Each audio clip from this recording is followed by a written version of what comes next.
ಹಾರುತ್ತ ಹೋಗೋಣ ನಾವು ಹಾರುತ್ತ ಹೋಗೋಣ, ಹಾರುತ್ತ ಹೋಗೋಣ ನಾವು ಹಾರುತ್ತ ಹೋಗೋಣ. ಪಂಚತತ್ವದ ಎಲ್ಲೆಯ ದಾಟಿ, ಪಂಚತತ್ವದ ಎಲ್ಲೆಯ ದಾಟಿ ಮೂಲವತನವ ಸೇರೋಣ, ಮೂಲವತನವ ಸೇರೋಣ. ಹಾರುತ್ತ ಹೋಗೋಣ ನಾವು ಹಾರುತ್ತ ಹೋಗೋಣ.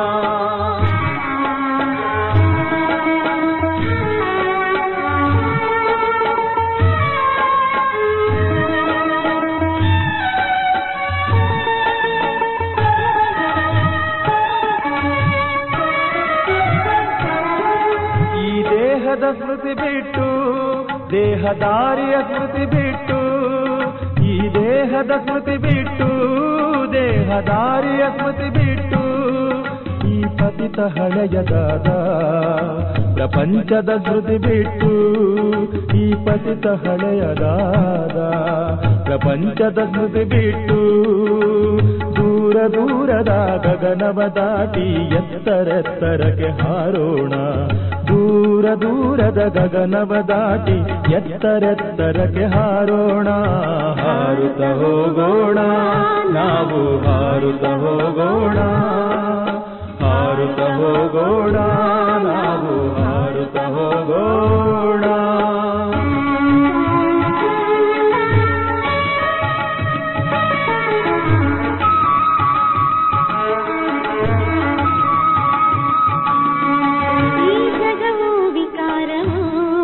ನಮಗೇನು ಬೇಕಿಲ್ಲ ಇದರಿಂದ, ಈ ಜಗವು ವಿಕಾರವು ನಮಗೇನು ಬೇಕಿಲ್ಲ ಇದರಿಂದ. ಆವತನವೇ ನಮಗಿರಲು ನಾವಿರಬೇಕಲ್ಲಿ ಸದಾ, ಆವತನವೇ ನಮಗಿರಲು ನಾವಿರಬೇಕಲ್ಲಿ ಸದಾ. ನಾವು ಜ್ಞಾನದಿಂದ ಕೂಡಿ ಆ ನಗರಕ್ಕೆ ಹೋಗೋಣ, ನಾವು ಜ್ಞಾನದಿಂದ ಕೂಡಿ ಆ ನಗರಕ್ಕೆ ಹೋಗೋಣ, ಆ ನಗರಕ್ಕೆ ಹೋಗೋಣ. ಹಾರುತ್ತ ಹೋಗೋಣ ನಾವು ಹಾರುತ್ತ ಹೋಗೋಣ, ಹಾರುತ್ತ ಹೋಗೋಣ ನಾವು ಹಾರುತ್ತ ಹೋಗೋಣ.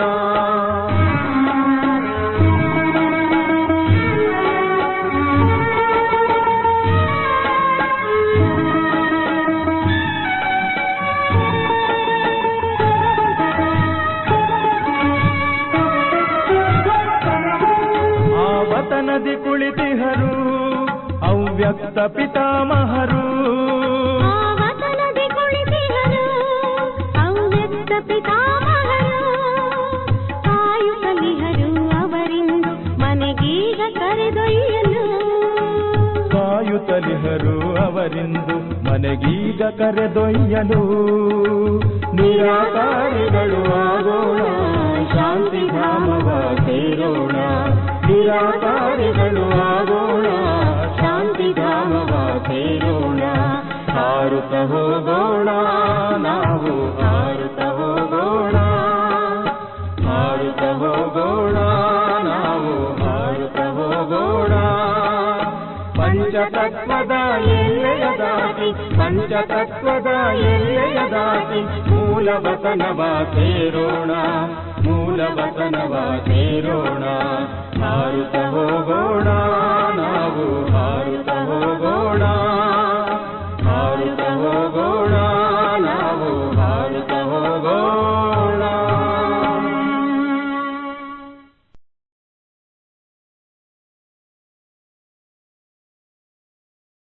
ಓಂ ಶಾಂತಿ.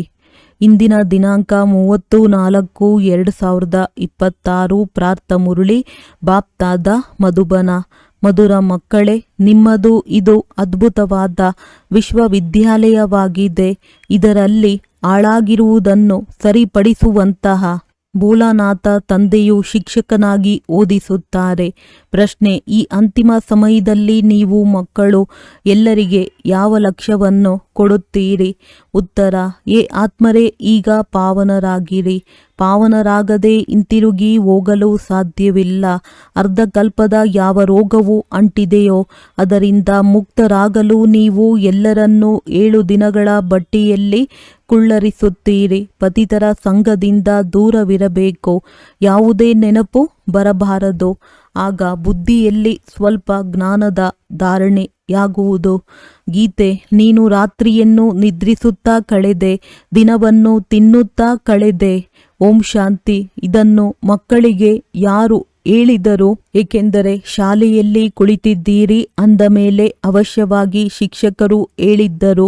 ಈಗ ಪ್ರಶ್ನೆ ಬರುತ್ತದೆ, ಇದನ್ನು ಶಿಕ್ಷಕರು ಹೇಳಿದ್ದರೋ, ತಂದೆಯು ಹೇಳಿದ್ದರೋ, ಅಥವಾ ಸದ್ಗುರುವು ಹೇಳಿದ್ದರೋ? ಈ ಮಹಾವಾಕ್ಯಗಳನ್ನು ಯಾರು ಹೇಳಿದ್ದರು? ಮಕ್ಕಳಿಗೆ ಬುದ್ಧಿಯಲ್ಲಿ ಇದು ಮೊಟ್ಟ ಮೊದಲಿಗೆ ಬರಬೇಕು. ನಮ್ಮ ತಂದೆಯು ಬೇಹದ್ದಿನ ತಂದೆಯೂ ಆಗಿದ್ದಾರೆ. ಅವರಿಗೆ ಪರಮಪಿತ ಪರಮಾತ್ಮನೆಂದು ಕರೆಯಲಾಗುತ್ತದೆ. ಅಂದಾಗ ತಂದೆಯು ಹೇಳಿದರು, ಶಿಕ್ಷಕನು ಹೇಳಿದರು, ಜೊತೆಗೆ ಸದ್ಗುರುವು ಹೇಳಿದ್ದರು. ಇದು ನಿಮ್ಮ ಬುದ್ಧಿಯಲ್ಲಿದೆ. ನೀವು ವಿದ್ಯಾರ್ಥಿಗಳಾಗಿದ್ದೀರಿ.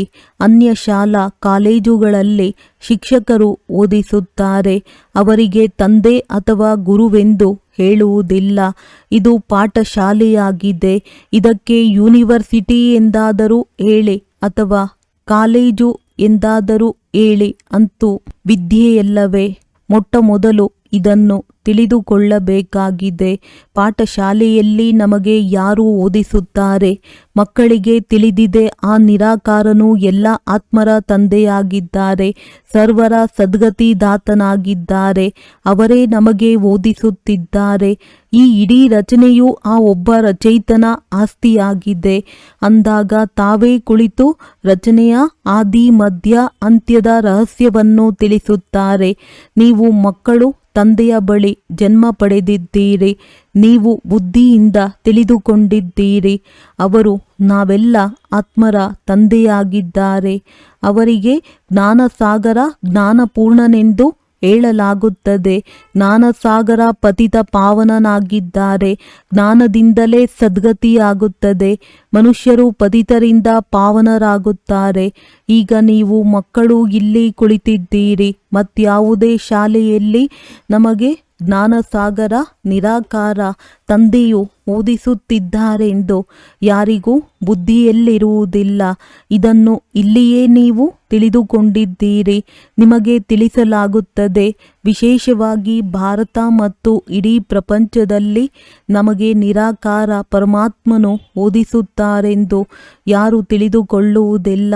ಅವರಿಗೆ ಮನುಷ್ಯ ಶಿಕ್ಷಕರೇ ಓದಿಸುತ್ತಾರೆ ಮತ್ತು ನಾವಾತ್ಮರಾಗಿದ್ದೇವೆ ಎಂದು ತಿಳಿದುಕೊಳ್ಳುವಂತಹ ಜ್ಞಾನವೂ ಮತ್ಯಾವುದೂ ಇಲ್ಲ. ಆತ್ಮವೇ ಓದುತ್ತದೆ. ಆತ್ಮವೇ ಎಲ್ಲವನ್ನೂ ಮಾಡುತ್ತದೆ. ಆತ್ಮವೇ ಕರ್ಮೇಂದ್ರಿಯಗಳ ಮೂಲಕ ನೌಕರಿ ಮಾಡುತ್ತದೆ. ನಾನು ಇಂಥವನಾಗಿದ್ದೇನೆಂದು ಅದಕ್ಕೆ ಸ್ಮೃತಿ ಇರುತ್ತದೆ. ಕೂಡಲೇ ತನ್ನ ನಾಮರೂಪವು ನೆನಪಿಗೆ ಬಂದು ಬಿಡುತ್ತದೆ. ನಾನು ಇದನ್ನು ಮಾಡುತ್ತೇನೆ, ನಾನು ಹೀಗೆ ಮಾಡುತ್ತೇನೆ ಎಂದು ಶರೀರದ ಹೆಸರೇ ನೆನಪಿಗೆ ಬಂದು ಬಿಡುತ್ತದೆ. ಆದರೆ ಅದು ತಪ್ಪಾಗಿದೆ. ನಾವಂತೂ ಮೊದಲು ಆತ್ಮರಲ್ಲವೇ? ನಂತರ ಈ ಶರೀರವನ್ನು ತೆಗೆದುಕೊಂಡಿದ್ದೇವೆ. ಶರೀರದ ಹೆಸರು ಬದಲಾಗುತ್ತಿರುತ್ತದೆ. ಆತ್ಮದ ಹೆಸರು ಬದಲಾಗುವುದಿಲ್ಲ. ಆತ್ಮವು ಒಂದೇ ಆಗಿದೆ. ತಂದೆಯು ತಿಳಿಸುತ್ತಾರೆ, ನಾನು ಆತ್ಮನಿಗೆ ಒಂದೇ ಹೆಸರಾಗಿದೆ, ಶಿವ. ಇದನ್ನು ಇಡೀ ಪ್ರಪಂಚವು ತಿಳಿದುಕೊಳ್ಳುತ್ತದೆ. ಬಾಕಿ ಇಷ್ಟೆಲ್ಲ ಹೆಸರುಗಳನ್ನು ಶರೀರಗಳಿಗೆ ಇಡಲಾಗುತ್ತದೆ. ಶಿವ ತಂದೆಗೆ ಕೇವಲ ಶಿವನೆಂದೇ ಹೇಳುತ್ತಾರೆ. ಅವರಿಗೆ ಯಾವುದೇ ಶರೀರವಿಲ್ಲ. ಮನುಷ್ಯರಿಗಾದರೆ ನಾನು ಇಂಥವನಾಗಿದ್ದೇನೆ ಎಂದು ಶರೀರಕ್ಕೆ ಹೆಸರಿಡಲಾಗುತ್ತದೆ. ನಮಗೆ ಇಂತಹ ಶಿಕ್ಷಕರು ಓದಿಸುತ್ತಾರೆಂದು ಶರೀರದ ಹೆಸರು ತೆಗೆದುಕೊಳ್ಳುತ್ತಾರಲ್ಲವೇ? ವಾಸ್ತವದಲ್ಲಿ ಆತ್ಮವು ಶರೀರದ ಮೂಲಕ ಶಿಕ್ಷಕನ ಕೆಲಸ ಮಾಡುತ್ತದೆ. ಅವರ ಆತ್ಮಕ್ಕೆ ಓದಿಸುತ್ತದೆ. ಸಂಸ್ಕಾರವು ಆತ್ಮದಲ್ಲಿರುತ್ತದೆ. ಕರ್ಮೇಂದ್ರಿಯಗಳ ಮೂಲಕ ಸಂಸ್ಕಾರದ ಅನುಸಾರ ಓದಿಸುತ್ತದೆ. ಪಾತ್ರವನ್ನು ಅಭಿನಯಿಸುತ್ತದೆ. ಆದರೆ ದೇಹದ ಮೇಲೆ ಯಾವ ಹೆಸರಿದೆಯೋ ಅದರ ಆಧಾರದಿಂದಲೇ ಉದ್ಯೋಗ ವ್ಯವಹಾರಗಳು ನಡೆಯುತ್ತವೆ. ಇಲ್ಲಿ ನೀವು ಮಕ್ಕಳು ತಿಳಿದುಕೊಂಡಿದ್ದೀರಿ. ನಮಗೆ ನಿರಾಕಾರ ತಂದೆಯು ಓದಿಸುತ್ತಾರೆ, ನಿಮ್ಮ ಬುದ್ಧಿಯು ಎಲ್ಲಿ ಹೋಯಿತೋ? ನಾವಾತ್ಮರು ಆ ತಂದೆಯ ಮಕ್ಕಳಾಗಿದ್ದೇವೆ. ಆತ್ಮವು ತಿಳಿದುಕೊಳ್ಳುತ್ತದೆ. ನಿರಾಕಾರ ತಂದೆಯು ಬಂದು ಈ ಸಾಕಾರದ ಮೂಲಕ ನಮಗೆ ಓದಿಸುತ್ತಾರೆ. ಅವರ ಹೆಸರಾಗಿದೆ ಶಿವ. ಶಿವ ಜಯಂತಿಯನ್ನು ಆಚರಿಸುತ್ತಾರೆ. ಶಿವನಂತೂ ಬೇಹದ್ದಿನ ತಂದೆಯಾಗಿದ್ದಾರೆ. ಆದ್ದರಿಂದ ಅವರಿಗೆ ಪರಮಪಿತ ಪರಮಾತ್ಮನೆಂದು ಹೇಳಲಾಗುತ್ತದೆ. ಅವರು ಎಲ್ಲ ಆತ್ಮರ ತಂದೆಯಾಗಿದ್ದಾರೆ. ಈಗ ಅವರ ಜಯಂತಿಯನ್ನು ಹೇಗೆ ಆಚರಿಸುತ್ತಾರೆ? ಆತ್ಮವು ಶರೀರದಲ್ಲಿ ಪ್ರವೇಶ ಮಾಡುತ್ತದೆ ಅಥವಾ ಗರ್ಭದಲ್ಲಿ ಬರುತ್ತದೆ, ಮೇಲಿನಿಂದ ಬರುತ್ತದೆ, ಇದು ಯಾರಿಗೂ ತಿಳಿಯುವುದಿಲ್ಲ. ಕ್ರಿಸ್ತನನ್ನು ಧರ್ಮಸ್ಥಾಪಕನೆಂದು ಹೇಳುತ್ತಾರೆ. ಅವರ ಆತ್ಮವು ಮೊಟ್ಟಮೊದಲು ಮೇಲಿನಿಂದ ಬರಬೇಕು. ಸತೋಪ್ರಧಾನ ಆತ್ಮವು ಬರುತ್ತದೆ. ಅದು ಯಾವುದೇ ವಿಕರ್ಮ ಮಾಡಿರುವುದಿಲ್ಲ. ಮೊದಲು ಸತೋಪ್ರಧಾನ, ನಂತರ ಸತೋರಜೋ ತಮೋದಲ್ಲಿ ಬರುತ್ತಾರೆ. ಆಗ ವಿಕರ್ಮಗಳಾಗುತ್ತವೆ. ಮೊದಲು ಯಾವ ಆತ್ಮವು ಬರುವುದೋ ಆಗ ಸತೋಪ್ರಧಾನವಾಗಿರುವ ಕಾರಣ ಯಾವುದೇ ದುಃಖವನ್ನು ಅನುಭವಿಸುವುದಿಲ್ಲ. ಅರ್ಧ ಸಮಯವು ಕಳೆದ ನಂತರ ವಿಕರ್ಮ ಮಾಡಲು ತೊಡಗುತ್ತದೆ. ಇಂದಿಗೆ 5000 ವರ್ಷಗಳ ಮೊದಲು ಅವಶ್ಯವಾಗಿ ಸೂರ್ಯವಂಶಿ ರಾಜ್ಯವಿತ್ತು. ಮತ್ತೆಲ್ಲ ಧರ್ಮದವರು ನಂತರದಲ್ಲಿ ಬಂದರು. ಭಾರತವಾಸಿಗಳೇ ವಿಶ್ವದ ಮಾಲೀಕರಾಗಿದ್ದರು. ಭಾರತಕ್ಕೆ ಅವಿನಾಶಿ ಖಂಡವೆಂದು ಹೇಳಲಾಗುತ್ತದೆ. ಮತ್ಯಾವುದೇ ಖಂಡವಿರಲಿಲ್ಲ. ಅಂದಾಗ ಶಿವ ತಂದೆಯು ಹಾಳಾಗಿರುವುದನ್ನು ಸರಿಪಡಿಸುವವರಾಗಿದ್ದಾರೆ. ಭೋಲಾನಾಥನೆಂದು ಶಿವನಿಗೆ ಹೇಳಲಾಗುತ್ತದೆ, ಶಂಕರನಿಗಲ್ಲ. ಭೋಲಾನಾಥ ಶಿವನು ಹಾಳಾಗಿರುವುದನ್ನು ಸುಧಾರಣೆ ಮಾಡುವವರಾಗಿದ್ದಾರೆ. ಶಿವಶಂಕರ ಒಂದೇ ಅಲ್ಲ, ಬೇರೆ ಬೇರೆಯಾಗಿದ್ದಾರೆ. ಬ್ರಹ್ಮ ವಿಷ್ಣು ಶಂಕರನಿಗೆ ಯಾವುದೇ ಮಹಿಮೆ ಇಲ್ಲ. ಮಹಿಮೆಯು ಕೇವಲ ಒಬ್ಬ ಶಿವನದ್ದಾಗಿದೆ. ಯಾರು ಹಾಳಾಗಿರುವುದನ್ನು ಸರಿಪಡಿಸುತ್ತಾರೆ, ತಿಳಿಸುತ್ತಾರೆ. ನಾನು ಸಾಧಾರಣ ವೃದ್ಧನ ತನುವಿನಲ್ಲಿ ಬರುತ್ತೇನೆ. ಇವರು 84 ಜನ್ಮಗಳನ್ನು ಪೂರ್ಣ ಮಾಡಿದ್ದರು. ಈಗ ಆಟವು ಮುಕ್ತವಾಯಿತು. ಈ ಹಳೆಯ ವಸ್ತ್ರ, ಹಳೆಯ ಸಂಬಂಧಗಳು ಸಮಾಪ್ತಿಯಾಗಲಿವೆ. ಅಂದ ಮೇಲೆ ಈಗ ಯಾರನ್ನೂ ನೆನಪು ಮಾಡುವುದು? ಸಮಾಪ್ತಿಯಾಗಲಿರುವ ವಸ್ತುವನ್ನು ಎಂದೂ ನೆನಪು ಮಾಡುವುದಿಲ್ಲ. ಹೊಸ ಮನೆಯು ತಯಾರಾದರೆ ಹಳೆಯ ಮನೆಯಿಂದ ಮನಸ್ಸು ದೂರವಾಗುತ್ತದೆ. ಹಾಗೆಯೇ ಇದು ಬೇಹದ್ದಿನ ಮಾತಾಗಿದೆ. ಸರ್ವರ ಸದ್ಗತಿಯಾಗುತ್ತದೆ. ಅರ್ಥಾತ್ ರಾವಣ ರಾಜ್ಯದಿಂದ ಎಲ್ಲರಿಗೆ ಬಿಡುಗಡೆ ಸಿಗುತ್ತದೆ. ರಾವಣನು ಎಲ್ಲರನ್ನೂ ಹಾಳು ಮಾಡಿದ್ದಾನೆ. ಭಾರತವು ಸಂಪೂರ್ಣ ಕಂಗಾಲ ಭ್ರಷ್ಟಾಚಾರಿಯಾಗಿದೆ. ಮನುಷ್ಯರು ಲಂಚಕೋರತನ, ಕಳ್ಳತನ, ಮೋಸಕ್ಕೆ ಭ್ರಷ್ಟಾಚಾರವೆಂದು ತಿಳಿಯುತ್ತಾರೆ. ಅದಕ್ಕೆ ತಂದೆಯೂ ತಿಳಿಸುತ್ತಾರೆ, ವಿಕಾರದಲ್ಲಿ ಹೋಗುವುದು ಮೊದಲ ಭ್ರಷ್ಟಾಚಾರವಾಗಿದೆ. ಶರೀರವು ವಿಕಾರದಿಂದಲೇ ಜನ್ಮ ಪಡೆಯುತ್ತದೆ. ಅದಕ್ಕಾಗಿ ಇದನ್ನು ವಿಕಾರಿ ಪ್ರಪಂಚವೆಂದು ಹೇಳಲಾಗುತ್ತದೆ. ಸತ್ಯಯುಗಕ್ಕೆ ನಿರ್ವಿಕಾರಿ ಪ್ರಪಂಚವೆಂದು ಹೇಳಲಾಗುತ್ತದೆ. ನಾವು ಸತ್ಯಯುಗದಲ್ಲಿ ಪ್ರವೃತ್ತಿ ಮಾರ್ಗದ ದೇವಿ ದೇವತೆಗಳಾಗಿದ್ದೆವು. ಪವಿತ್ರರಾದರೆ ವಿಕಾರವಿಲ್ಲದೆ ಮಕ್ಕಳು ಹೇಗೆ ಜನಿಸುವರು ಎಂದು ಕೇಳುತ್ತಾರೆ. ಆಗ ತಿಳಿಸಿ, ನಾವು ನಮ್ಮ ರಾಜಧಾನಿಯನ್ನು ಬಾಹುಬಲದಿಂದ ಅಲ್ಲ, ಯೋಗ ಬಲದಿಂದ ಸ್ಥಾಪನೆ ಮಾಡುತ್ತೇವೆ. ಅಂದ ಮೇಲೆ ಯೋಗ ಬಲದಿಂದ ಮಕ್ಕಳಾಗಲು ಸಾಧ್ಯವಿಲ್ಲವೇ? ಅಲ್ಲಿರುವುದೇ ನಿರ್ವಿಕಾರಿ ಪ್ರಪಂಚ, ಪವಿತ್ರ ಗೃಹಸ್ಥಾಶ್ರಮ. ಯಥಾ ರಾಜ ರಾಣಿ ಸಂಪೂರ್ಣ ನಿರ್ವಿಕಾರಿ, ತಥಾ ಪ್ರಜೆ ಇಲ್ಲಿ ಸಂಪೂರ್ಣ ವಿಕಾರಿಗಳಾಗಿದ್ದಾರೆ. ಸತ್ಯಯುಗದಲ್ಲಿ ವಿಕಾರವಿರುವುದಿಲ್ಲ. ಅದಕ್ಕೆ ಈಶ್ವರಿಯ ರಾಜ್ಯವೆಂದು ಹೇಳಲಾಗುತ್ತದೆ. ಅದು ಈಶ್ವರನಿಂದ ಸ್ಥಾಪಿಸಲ್ಪಟ್ಟಿರುವುದಾಗಿದೆ. ಈಗಂತೂ ರಾವಣ ರಾಜ್ಯವಾಗಿದೆ. ಯಾರು ಸ್ವರ್ಗ ಸ್ಥಾಪನೆ ಮಾಡಿದ್ದರೋ ಆ ಶಿವ ತಂದೆಯ ಪೂಜೆಯೂ ನಡೆಯುತ್ತದೆ. ಯಾರು ನರಕವನ್ನಾಗಿ ಮಾಡಿದರೋ ಆ ರಾವಣನನ್ನು ಸುಡುತ್ತಾ ಬರುತ್ತಾರೆ. ದ್ವಾಪರವು ಯಾವಾಗ ಆರಂಭವಾಯಿತು ಎಂಬುದು ಯಾರಿಗೂ ತಿಳಿದಿಲ್ಲ. ಇದು ಸಹ ತಿಳುವಳಿಕೆಯ ಮಾತಾಗಿದೆ. ಇದು ತಮೋಪ್ರಧಾನ ಆಸುರಿ ಪ್ರಪಂಚವಾಗಿದೆ. ಅದು ಈಶ್ವರಿಯ ಪ್ರಪಂಚವಾಗಿದೆ. ಅದಕ್ಕೆ ಸ್ವರ್ಗ ದೈವಿ ಪಾವನ ಪ್ರಪಂಚವೆಂದು ಹೇಳಲಾಗುತ್ತದೆ. ಇದು ನರಕ ಪತಿತ ಪ್ರಪಂಚವಾಗಿದೆ. ಯಾರು ಪ್ರತಿನಿತ್ಯವೂ ಓದುವರೋ ಅವರೇ ಈ ಮಾತುಗಳನ್ನು ತಿಳಿದುಕೊಳ್ಳುತ್ತಾರೆ. ನಾವಿರುವ ಜಾಗದಲ್ಲಿ ಶಾಲೆ ಇಲ್ಲವಲ್ಲ ಎಂದು ಹೇಳುತ್ತಾರೆ. ಅದೇ ಪ್ರಧಾನ ಕೇಂದ್ರವಂತೂ ಇದೇ ಅಲ್ಲವೇ? ನೀವು ಬಂದು ಇಲ್ಲಿ ಸಲಹೆ ತೆಗೆದುಕೊಂಡು ಹೋಗುವುದು ದೊಡ್ಡ ಮಾತೇನಲ್ಲ. ಸೃಷ್ಟಿ ಚಕ್ರವನ್ನು ಸೆಕೆಂಡಿನಲ್ಲಿ ತಿಳಿಸಲಾಗುತ್ತದೆ. ಸತ್ಯ ತ್ರೇತಾಯುಗವೂ ಕಳೆಯಿತು, ನಂತರ ದ್ವಾಪರ ಕಲಿಯುಗವೂ ಕಳೆಯಿತು. ಈಗ ಸಂಗಮ ಯುಗವಾಗಿದೆ. ಹೊಸ ಪ್ರಪಂಚಕ್ಕೆ ಹೋಗುವುದಕ್ಕಾಗಿ ಪ್ರತಿಯೊಬ್ಬರಿಗೂ ಓದಲು ಹಕ್ಕಿದೆ. ಬಾಬಾ ನಾವು ನೌಕರಿ ಮಾಡುತ್ತೇವೆ ಎಂದು ಹೇಳುತ್ತಾರೆ.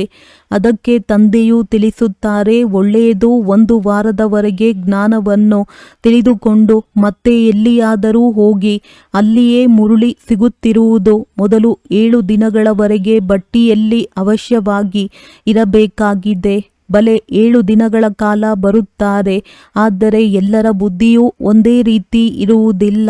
7 ದಿನಗಳ ಬಟ್ಟಿ ಎಂದರೆ ಯಾರದೇ ನೆನಪು ಬರಬಾರದು, ಯಾರೊಂದಿಗೂ ಪತ್ರ ವ್ಯವಹಾರವೂ ಇರಬಾರದು. ಎಲ್ಲರೂ ಒಂದೇ ರೀತಿ ತಿಳಿದುಕೊಳ್ಳುವುದಿಲ್ಲ. ಇಲ್ಲಿ ಪತಿತರಿಂದ ಪಾವನರಾಗಬೇಕಾಗಿದೆ. ಇದು ಸಹ ರೋಗವಾಗಿದೆ.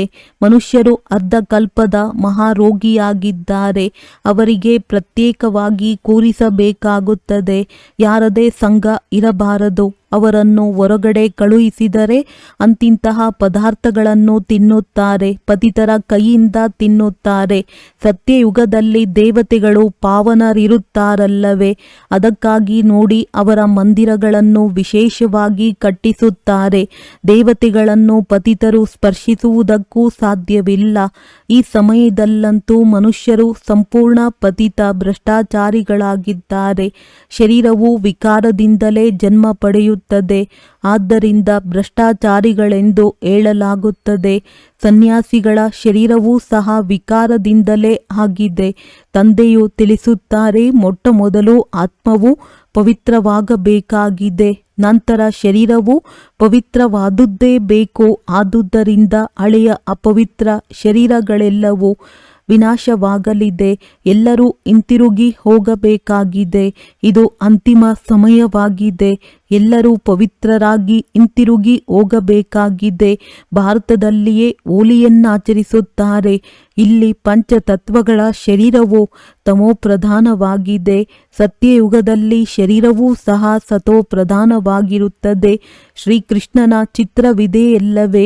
ನರಕವನ್ನು ಒದ್ದೆಯಲಾಗುತ್ತದೆ. ಏಕೆಂದರೆ ಸತ್ಯಯುಗದಲ್ಲಿ ಹೋಗಬೇಕಾಗಿದೆ.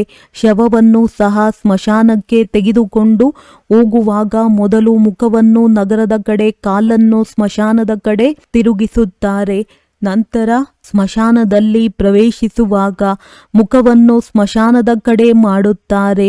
ನೀವೀಗ ಸ್ವರ್ಗದಲ್ಲಿ ಹೋಗುತ್ತೀರಿ.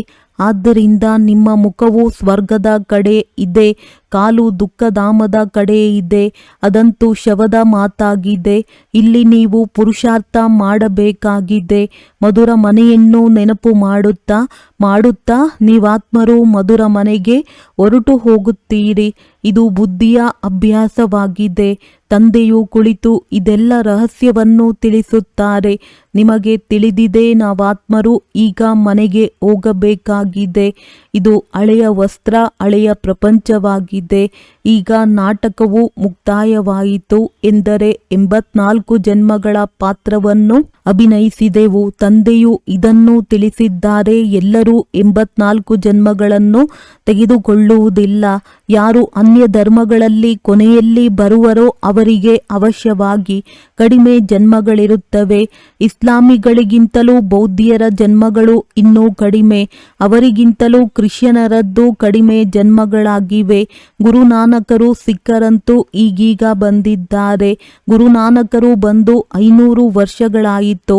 ಅಂದ ಮೇಲೆ ಅವರು 84 ಜನ್ಮಗಳನ್ನು ತೆಗೆದುಕೊಳ್ಳುವರೆ. ಲೆಕ್ಕವನ್ನು ಮಾಡಲಾಗುತ್ತದೆ. 5000 ವರ್ಷಗಳಲ್ಲಿ ಇಷ್ಟು ಜನ್ಮಗಳಾದರೆ 500 ವರ್ಷಗಳಲ್ಲಿ ಎಷ್ಟು ಜನ್ಮಗಳಿರಬಹುದು? 12-13 ಜನ್ಮಗಳು. ಕ್ರಿಸ್ತನಿಗೆ 2000 ವರ್ಷಗಳಾಯಿತು. ಅಂದ ಮೇಲೆ ಅವರಿಗೆ ಎಷ್ಟು ಜನ್ಮಗಳಾಯಿತು? ಅರ್ಧಕ್ಕಿಂತಲೂ ಕಡಿಮೆ. ಲೆಕ್ಕವಿದೆಯಲ್ಲವೇ? ಇದರಲ್ಲಿ ಕೆಲವರು ಕೆಲವೊಂದು ರೀತಿಯಲ್ಲಿ ಜನ್ಮವನ್ನು ತೆಗೆದುಕೊಳ್ಳುತ್ತಾರೆ. ನಿಖರವಾಗಿ ಹೇಳಲು ಸಾಧ್ಯವಿಲ್ಲ. ಈ ಮಾತುಗಳನ್ನು ವಾದ ಮಾಡುವುದರಲ್ಲಿ ಸಮಯವನ್ನು ವ್ಯರ್ಥ ಮಾಡಬಾರದು. ನಿಮ್ಮ ಕರ್ತವ್ಯವಾಗಿದೆ ತಂದೆಯನ್ನು ನೆನಪು ಮಾಡುವುದು. ವ್ಯರ್ಥ ಮಾತುಗಳಲ್ಲಿ ಬುದ್ಧಿಯು ಹೋಗಬಾರದು.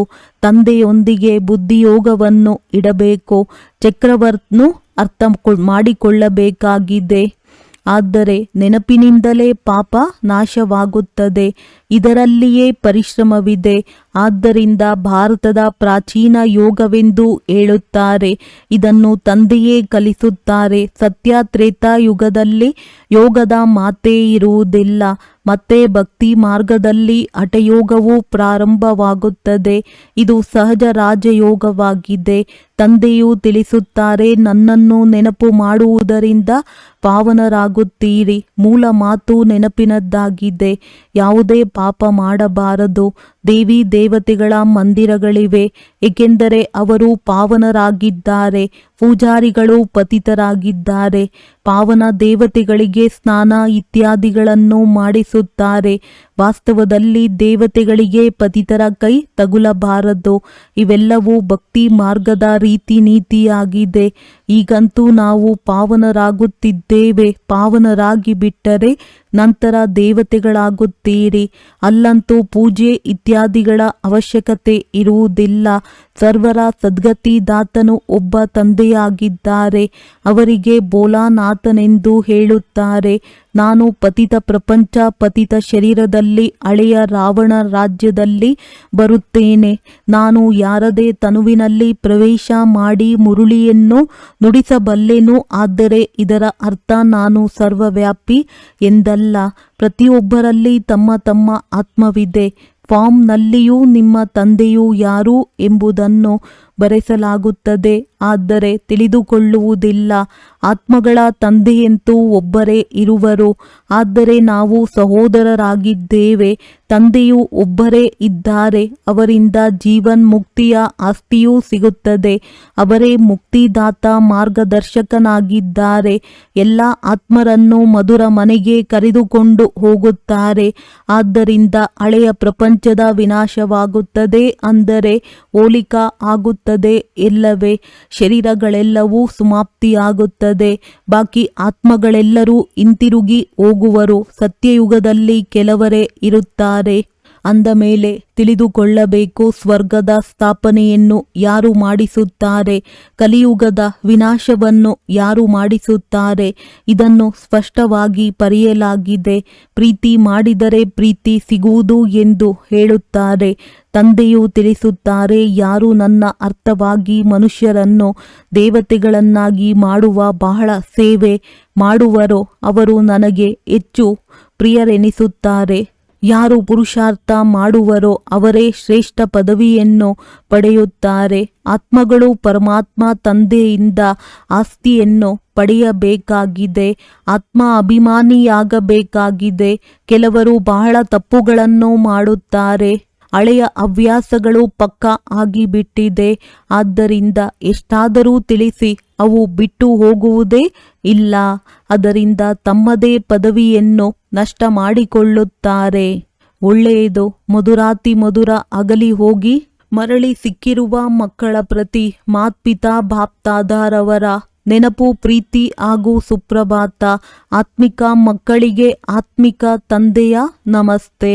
ಧಾರಣೆಗಾಗಿ ಮುಖ್ಯ ಸಾರ: ಯಾವುದೇ ಮಾತಿನ ವಾದ ವಿವಾದದಲ್ಲಿ ತಮ್ಮ ಸಮಯವನ್ನು ವ್ಯರ್ಥ ಮಾಡಬಾರದು. ವ್ಯರ್ಥ ಮಾತುಗಳಲ್ಲಿ ಬುದ್ಧಿಯು ಹೋಗಬಾರದು. ಎಷ್ಟು ಸಾಧ್ಯವೋ ನೆನಪಿನ ಯಾತ್ರೆಯಿಂದ ವಿಕರ್ಮವನ್ನು ವಿನಾಶ ಮಾಡಿಕೊಳ್ಳಬೇಕಾಗಿದೆ. ಆತ್ಮ ಅಭಿಮಾನಿಯಾಗಿರುವ ಹವ್ಯಾಸ ಮಾಡಿಕೊಳ್ಳಬೇಕಾಗಿದೆ. ಹಳೆಯ ಪ್ರಪಂಚದಿಂದ ತಮ್ಮ ಮುಖವನ್ನು ತಿರುಗಿಸಿಕೊಳ್ಳಬೇಕಾಗಿದೆ. ಶಾಂತಿ ಮತ್ತು ಸುಖಧಾಮವನ್ನು ನೆನಪು ಮಾಡಬೇಕಾಗಿದೆ. ಹೊಸ ಮನೆಯು ತಯಾರಾಗುತ್ತಿದೆ. ಆದ್ದರಿಂದ ಹಳೆಯ ಮನೆಯೊಂದಿಗಿನ ಮನಸ್ಸನ್ನು ತೆಗೆಯಬೇಕಾಗಿದೆ. ವರದಾನ: ಈಶ್ವರೀಯ ಕುಲದ ಸ್ಮೃತಿಯ ಮೂಲಕ ಮಾಯೆಯನ್ನು ಎದುರಿಸುವಂತಹ ಸದಾ ಸಮರ್ಥ ಸ್ವರೂಪ ಭವ. ಯಾವುದೇ ಕಾರ್ಯದಲ್ಲಿ ಸಫಲತೆಯನ್ನು ಪ್ರಾಪ್ತಿ ಮಾಡಿಕೊಳ್ಳಬೇಕೆಂದರೆ ಮೊದಲು ಸ್ಮೃತಿಯ ಮೂಲಕ ಸಮರ್ಥ ಸ್ವರೂಪರಾಗಿರಿ. ಸಮರ್ಥತೆ ಬರುವುದರಿಂದ ಮಾಯೆಯನ್ನು ಎದುರಿಸುವುದು ಸಹಜವಾಗುವುದು. ಸ್ಮೃತಿಯಂತೆ ಸ್ವರೂಪವಾಗುವುದು. ಆದ್ದರಿಂದ ಸದಾ ಶಕ್ತಿಶಾಲಿ ಸ್ಮೃತಿ ಇರುತ್ತದೆ. ಎಲ್ಲಿಯವರೆಗೆ ಈ ಈಶ್ವರಿಯ ಜನ್ಮವಿದೆಯೋ ಅಲ್ಲಿಯವರೆಗೆ ಪ್ರತಿ ಸೆಕೆಂಡ್, ಪ್ರತಿ ಸಂಕಲ್ಪ, ಪ್ರತಿ ಕಾರ್ಯದಲ್ಲಿ ಈಶ್ವರಿಯ ಸೇವೆಯಲ್ಲಿದ್ದೇನೆ. ಇದು ನಮ್ಮ ಈಶ್ವರಿಯ ಕುಲವಾಗಿದೆ ಎಂಬ ಸ್ಮೃತಿಯ ಸ್ಥಾನವು ಸರ್ವ ಬಲಹೀನತೆಗಳನ್ನು ಸಮಾಪ್ತಿ ಮಾಡಿಬಿಡುತ್ತದೆ. ಸ್ಲೋಗನ್: ಸತ್ಯತೆಯು ಸಮಯದನುಸಾರ ಸ್ವಯಂ ತಾನೇ ಸಿದ್ಧವಾಗುವುದು. ಅದನ್ನು ಸಿದ್ಧ ಮಾಡುವ ಅವಶ್ಯಕತೆ ಇಲ್ಲ. ಅವ್ಯಕ್ತ ಸೂಚನೆ: ಮಹಾನರಾಗಲು ಮಧುರತೆ ಮತ್ತು ನಮ್ರತೆಯ ಗುಣ ಧಾರಣೆ ಮಾಡಿ. ಮೆಜಾರಿಟಿಯ ಮುಂದೆ ಸರ್ವೀಸ್ನಲ್ಲಿ ಅಡಚಣೆಯನ್ನುಂಟು ಮಾಡುವಂತಹ ಮುಖ್ಯ ವಿಘ್ನ ಬರುತ್ತದೆ. ನಾನು ಮಾಡಿದ್ದೇನೆ, ನಾನೇ ಇದನ್ನು ಮಾಡಬಹುದು, ಈ ನನ್ನತನ ಬರುವುದು. ಇದಕ್ಕೆ ಹೇಳಲಾಗುತ್ತದೆ ಜ್ಞಾನದ ಅಭಿಮಾನ, ಬುದ್ಧಿಯ ಅಭಿಮಾನ, ಸರ್ವೀಸಿನ ಅಭಿಮಾನ. ಈ ರೂಪಗಳಲ್ಲಿಯೇ ವಿಘ್ನ ಬರುತ್ತದೆ. ಈ ಪ್ರಕಾರದ ವಿಘ್ನಗಳನ್ನು ಸಮಾಪ್ತಿ ಮಾಡಲು ಸದಾ ಒಂದೇ ಶಬ್ದ ನೆನಪಿಟ್ಟುಕೊಳ್ಳಿ: ನಾನು ನಿಮಿತ್ತನಾಗಿದ್ದೇನೆ. ನಿಮಿತ್ತರಾಗುವುದರಿಂದಲೇ ನಿರಾಕಾರಿ, ನಿರಹಂಕಾರಿ ಮತ್ತು ನಮ್ರಚಿತ್ತ, ನಿಸ್ಸಂಕಲ್ಪ ಅವಸ್ಥೆಯಲ್ಲಿರಲು ಸಾಧ್ಯ. ಈ ಧಾರಣೆಗಳೇ ವಾಯುಮಂಡಲವನ್ನು ನಿರ್ವಿಘ್ನವನ್ನಾಗಿ ಮಾಡುತ್ತದೆ. ಒಳ್ಳೆಯದು. ಓಂ ಶಾಂತಿ.